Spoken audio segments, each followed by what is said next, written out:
जेंडे अब भेष बदलकर ऐसा कदम उठाने वाला है जिससे अनु पूरी तरह बेखबर रह जाएगी।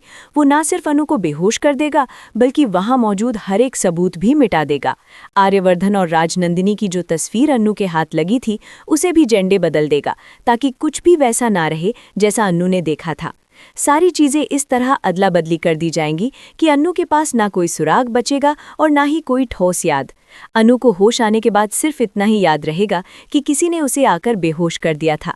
उसने क्या देखा था, कहाँ देखा था, ये सब उसकी यादों से जैसे गायब हो जाएगा। अब उसके हाथ ना कोई सबूत होगा और ना ही कोई ऐसा संकेत जिससे वो राजनंदिनी की सच्चाई तक पहुंच सके।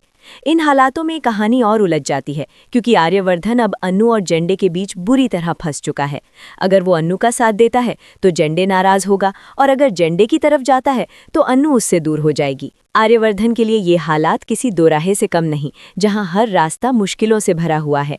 इसी बीच ये भी साफ होने लगता है कि अन्नू जितनी बार राजनंदिनी के सच के करीब पहुंचती है उतनी ही बार कोई ना कोई ताकत उसे उससे दूर खींच लेती है।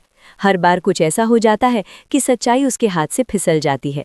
ये सब जेंडे की ताकत, उसका रुतबा और उसका छुपा हुआ सच दिखाने लगता है। धीरे धीरे ये शक और गहरा होता जाता है कि राजनंदिनी के इस पूरे मामले में जेंडे की भूमिका सिर्फ साथ देने तक सीमित नहीं है, उसके पीछे भी कोई बड़ी सच्चाई छुपी हुई है जिसकी वजह से वो इतनी चालें चल रहा है।